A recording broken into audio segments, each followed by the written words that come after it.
आंध्र प्रदेश अन्नमय डिस्ट्रिक्ट मदनपल्ली 24 जनवरी 2021 रविवार रात करीब 8:05 पर पद्मजा और पुरुषोत्तम नायडू के घर में मदनपल्ली रूरल पुलिस दाखिल हुई। दरअसल पुलिस को रात 8 बजे पड़ोसियों की ओर से कॉल किया गया था, जिसमें उन्होंने घर से दर्द भरी आवाजें, तेज चीखें और मंत्रों जैसी आवाजें आने की शिकायत की थी। जब पुलिस घर के अंदर पहुंची तो वहां का नज़ारा देखकर उनके होश उड़ गए।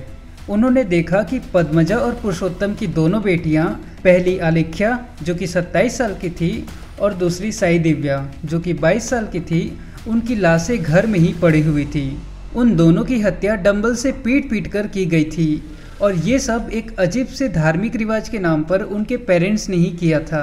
पुलिस जब घर में घुसी तो पुरुषोत्तम सोफे पर बैठा हुआ मिला और उसे देखकर ऐसा लग रहा था जैसे वो होश में ही नहीं है या किसी गहरे सोच में डूबा हुआ है। पुलिस ने जब घर की तलाशी ली तो उनकी बड़ी बेटी आलेख्या की लाश पूजा रूम के अंदर मिली, जिसके माथे पर गहरी चोट थी। वहीं दूसरी बेटी साई दिव्या की लाश पूजा रूम के सामने खून से सनी हालत में मिली और इन दोनों के शरीर पर एक भी कपड़े नहीं थे। तो आखिर इस घर में ऐसा क्या हुआ, चलिए जानते हैं सब कुछ स्टेप बाय स्टेप इस वीडियो में। Hello, my name is Somesh and you are watching the case of Naidu family. Andhra Pradesh के अन्नमय डिस्ट्रिक्ट के मदनपल्ली इलाके में नायडू परिवार रहता था। इस परिवार में माता पिता के साथ दो बेटियां थीं। पहली आलेख्या जो करीब 27 साल की थी और दूसरी साई दिव्या जो कि 22 साल की थी। माँ का नाम पद्मजा था जिनकी उम्र 50 साल थी और पिता पुरुषोत्तम नायडू जिनकी उम्र लगभग 55 साल थी। नायडू फैमिली का हर एक मेंबर बहुत पढ़ा लिखा था। पुरुषोत्तम जी गवर्नमेंट डिग्री कॉलेज चित्तौड़ में केमिस्ट्री पढ़ाते थे और पद्मजा मास्टर्स इन साइंस में गोल्ड मेडलिस्ट थी। वो पिछले 20 सालों से आईआईटी एस्पिरेंट्स को कोचिंग दे रही थी और मास्टरमाइंड आईआईटी टैलेंट स्कूल में पढ़ाने के बाद उन्हें वहाँ का प्रिंसिपल भी बना दिया गया था। यानी हस्बैंड वाइफ दोनों ही हाईली एजुकेटेड थे। अब क्योंकि वो पढ़े लिखे थे और फाइनेंशियली भी स्टेबल थे, इसीलिए ये बात तो क्लियर थी कि उन्हें पैसे की कोई कमी नहीं थी। अब जब हम किसी क्राइम केस की बात करते हैं तो उसमें यह जानना जरूरी होता है कि फैमिली का बैकग्राउंड कैसा था, क्योंकि यहाँ कई क्राइम्स भूख, बेरोजगारी या पैसों की तंगी के चलते भी हो जाते हैं। लेकिन नायडू फैमिली बहुत ही वेल सेटल्ड और लविंग फैमिली थी। हर टिपिकल इंडियन फैमिली की तरह नायडू फैमिली ने भी अपनी बेटियों को अच्छी पढ़ाई के लिए स्ट्रांगली गाइड किया था और क्लास 12 तक दोनों माँ बाप अपनी बेटियों की पढ़ाई पर बहुत स्ट्रिक्ट नज़र रखते थे। उनका यही सोचना था कि बेटियां अच्छे मार्क्स लाएं, अच्छे कॉलेज में जाएं, फिर अच्छी जॉब करें। फिर जैसे ही दोनों बेटियों ने 12th कंप्लीट कर लिया, उसके बाद उनके पेरेंट्स ने उन्हें अपनी मर्जी से कोर्स, कॉलेज और करियर चुनने की पूरी फ्रीडम दे दी, जो कि एक बहुत ही पॉजिटिव बात थी, क्योंकि आज भी कई पेरेंट्स अपने बच्चों को वो नहीं करने देते जो वो करना चाहते हैं। उनकी छोटी बेटी ने बेंगलोर से अपना बैचलर्स कंप्लीट करने के बाद म्यूजिक इंडस्ट्री को अपने लिए चूज किया था और उसने AR Rahman dance and music academy में एडमिशन लिया था। उसे म्यूजिक इंडस्ट्री में काम करना था, शायद आर्टिस्ट मैनेजमेंट या किसी सोलो आर्टिस्ट के साथ। मतलब दिव्या को हमेशा म्यूजिक के पास रहना था और यही उसका सपना था। वहीं बड़ी बेटी आलेख्या ने भोपाल से अपना डिप्लोमा इन मैनेजमेंट कंप्लीट किया और अब वो सिविल सर्विसेज एग्जाम की तैयारी कर रही थी।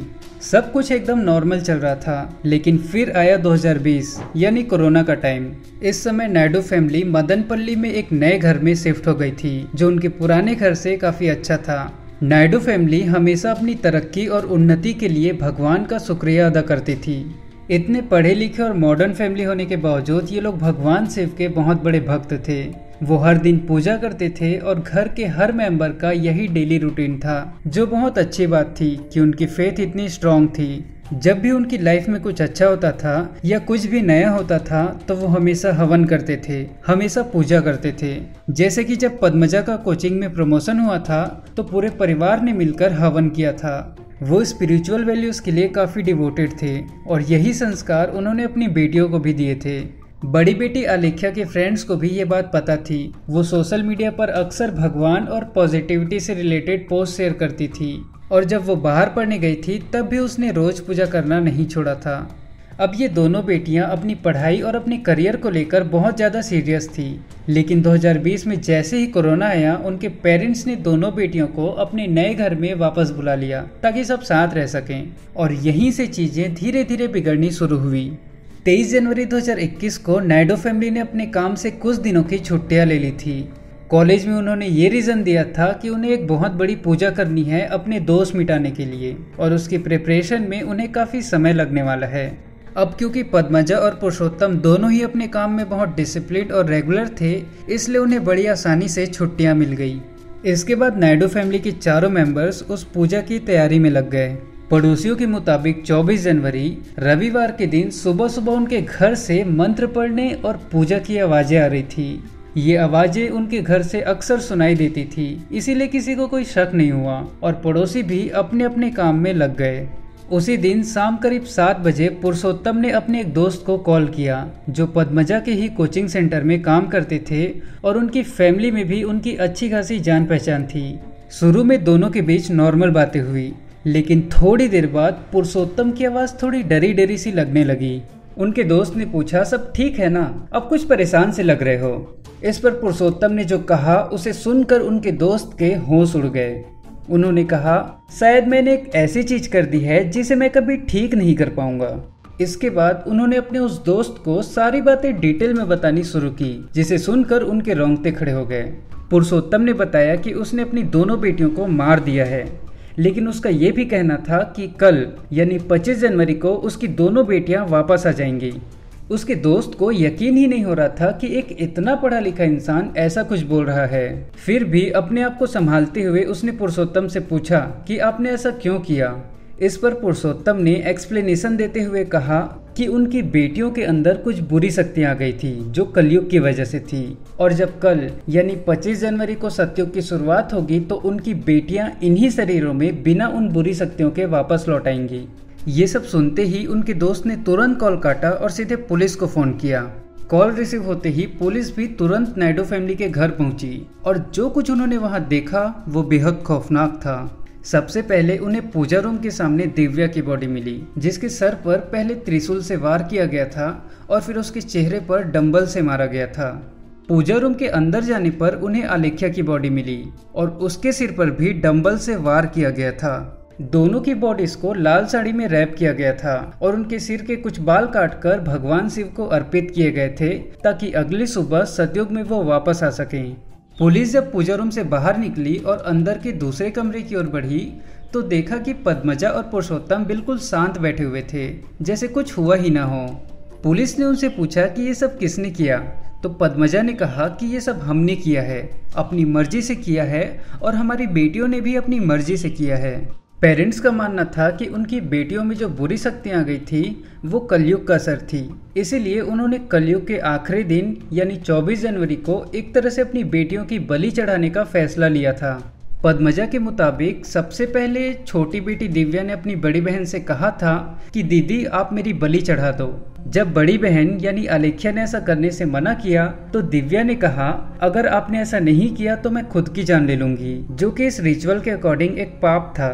आलेख्या ने अपनी छोटी बहन को इस पाप से बचाने के लिए पहले उसके सिर पर त्रिशूल से वार किया और फिर पद्मजा ने अपनी बड़ी बेटी को लेटाकर उसे डंबल से मारा। बाद में उन्होंने अपनी छोटी बेटी को भी डंबल से मारा ताकि वो गलती से बच न जाए। पद्मजा के मुताबिक हमला करने के 1 घंटे बाद तक उनकी दोनों बेटियां जिंदा थी, जो सुनने में डिल्यूजनल लगता है लेकिन यही उनका विश्वास था। बच्चों को मारने के बाद उन दोनों को रात के करीब 9 बजे अपनी बलि चढ़ानी थी, लेकिन पुरुषोत्तम ने डर में आकर अपने दोस्त को सब कुछ बता दिया। लेकिन यहाँ गौर करने वाली बात यह है कि जब पुलिस उनसे उनके घर पर मिली तो वो बिल्कुल शांत और ठीक लग रहे थे, बिल्कुल भी उस फोन कॉल की तरह नहीं जिसमें वो घबराए हुए थे। इसके बाद पुलिस ने तुरंत दोनों को अरेस्ट कर लिया, लेकिन तभी पद्मजा जोर जोर से चिल्लाने लगी। उसका बिहेवियर एकदम पागलों जैसा हो गया था। वो कह रही थी कि हमें बस 1 दिन और दे दो, हमारी बेटियां अपने आप वापस आ जाएंगी और तुम भी देख लेना। वो ये भी चिल्ला रही थी कि हमारे जाने का समय आ गया है, हमारा प्लान खराब मत करो। और फिर वो पुरुषोत्तम पर भी चिल्लाने लगी, उसे डरपोक कहने लगी, तुम्हारे डर की वजह से सब बर्बाद हो गया, तुम्हें भगवान पर भरोसा ही नहीं था। अगले 2 दिन तक उन्हें कस्टडी में रखा गया और उनसे पूछताछ होती रही, लेकिन 2 दिन बाद भी उनका यही कहना था कि उन्हें पूरा यकीन है कि उनकी बेटियां अब तक वापस आ चुकी होंगी। लेकिन जब पुलिस ने उन्हें बताया कि ऐसा कुछ भी नहीं हुआ है, उनकी बेटियां वापस नहीं आई हैं, तो पद्मजा पुलिस वालों पर गुस्सा करने लगी। वो जोर जोर से चिल्ला रही थी और बार बार यही कह रही थी कि तुम लोगों ने भगवान शिव का आदेश तोड़ा है। वो ये भी कह रही थी कि वो खुद शिव का अवतार है इस कलयुग में, और ये भी दावा कर रही थी कि उन्होंने ही कोरोना को इस धरती पर अपने शरीर से बुलाया था, न कि ये वायरस चाइना से आया था। ये सब सुनने में बहुत अजीब लगता है, लेकिन अगर आप ये क्लिप्स देखेंगे तो आपको ये समझना थोड़ा आसान हो जाएगा कि उस वक्त पद्मजा की मानसिक स्थिति कैसी थी।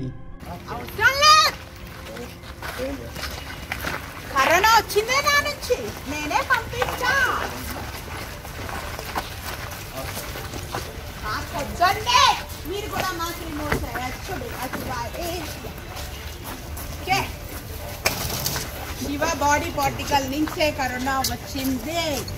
ఈ కలి సంహార చేసేటప్పుడు మిగిలిన చెత్త ఉంది కదా, ఆ దులపడానికే నేను కరోనా వైరస్ ని నా బాడీ పార్టికల్ నుంచే పంపించాను. చైనా నుంచి రాలేదు.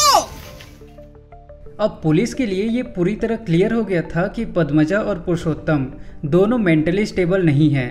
इसीलिए किसी भी कानूनी कार्यवाही से पहले उन दोनों को एक साइकेट्रिस्ट को दिखाया गया। तो उन्होंने बताया कि ये पूरा परिवार शेयर्ड साइकोटिक डिसऑर्डर से सफ़र कर रहा है। ये एक रेयर डिजीज़ है जिसमें 2 या 2 से ज़्यादा लोग जो एक दूसरे के बहुत करीब होते हैं वो एक सेम गोल या फिर एक सेम फिनोमिना में बिलीव करते हैं। ये लोग नॉर्मल ह्यूमंस की तरह ही होते हैं, लेकिन जैसे ही बात उनके बिलीफ या गोल की आती है तो उनका ब्रेन कुछ अनयूजुअल रिएक्ट करता है। इस कंडीशन में एक होस्ट होता है जो अपने विश्वास और भ्रम को अपने करीबियों में भर देता है और धीरे धीरे बाकी लोग भी उसी पर विश्वास करने लगते हैं, चाहे वो बात सच हो या गलत। इस केस में होस्ट थी पद्मजा, जिसने अपनी पूरी फैमिली में पुनर्जन्म का भ्रम फैलाया। उनके बच्चों ने अपनी माँ की हर बात पर पूरी तरह भरोसा किया। जैसा कि मैंने पहले भी कहा था, दिव्या ने खुद अपनी बड़ी बहन से कहा था कि दीदी मेरी बलि चढ़ा दो। इसका मतलब है कि वो इस एक्ट को पूरी तरह से सही मानकर अपनी मर्जी से इसके लिए तैयार हो गई थी। उन्हें अपनी माँ की हर बात पर विश्वास था। आलेख्या भी अपने सोशल मीडिया पर भगवान से जुड़े पोस्ट शेयर करती थी। वो अक्सर ये कहती थी कि शिव अब धरती पर लौट आए हैं, और इससे पता चलता है कि उसे लगता था कि उसकी माँ ही शिव का अवतार है। इन सभी बातों को ध्यान में रखते हुए पुलिस ने सबसे पहले पद्मजा और पुरुषोत्तम को विशाखापट्टनम के government hospital for mental care में एडमिट कराया गया। फिर कुछ दिनों में डिस्चार्ज होने के बाद उन्हें सीधा मदनपल्ली सब जेल में भेज दिया गया था। ये केस बुरारी फैमिली वाले केस से भी काफ़ी सिमिलर है, क्योंकि उस केस में भी ऐसा ही एक होस्ट था जो अपने फैमिली के बाकी मेंबर्स को कंट्रोल करता था। हमने बुरारी फैमिली केस पर भी एक वीडियो पहले से ही बना रखा है, अगर आप चाहें तो उसे देख सकते हैं। अब इस तरह का केस सुनने में बहुत अजीब लगता है, क्योंकि आज की जनरेशन में भी ऐसे लोग हैं जो इस तरह के अंधविश्वास में भरोसा करते हैं। फिलहाल आज का केस यहीं समाप्त होता है। ऐसे ही इंटरेस्टिंग क्राइम केसेस देखने के लिए हमारे चैनल को सब्सक्राइब करें। हम फिर मिलेंगे एक नए केस के साथ। तब तक के लिए नमस्कार और ध्यान रखिए।